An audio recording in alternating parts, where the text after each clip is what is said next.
Seit Mitte September häufen sich die Stromausfälle in der Provinz Liaoning in China. In den letzten 2 Wochen gab es 5 Warnungen. Um weiteren Stromausfällen vorzubeugen, hat man beschlossen, die Kohleförderung zu erhöhen.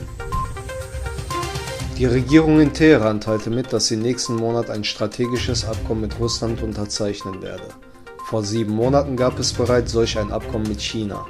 Der Sprecher des iranischen Außenministeriums Khatibzadeh gab bekannt, dass das umfangreiche Abkommen vorbereitet wird. Die erste Ministerpräsidentin Tunesiens hat nun endlich ein Kabinett. Es besteht aus 24 Mitgliedern, 8 von ihnen sind Frauen. Priorität Nummer 1 soll der Kampf gegen Korruption haben.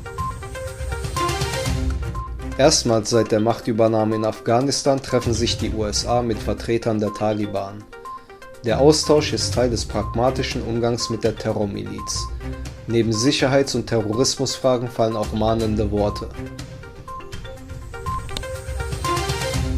Wegen schwerer Überschwemmungen sind in der nordchinesischen Provinz Shaanxi mehr als 120.000 Menschen in Sicherheit gebracht worden.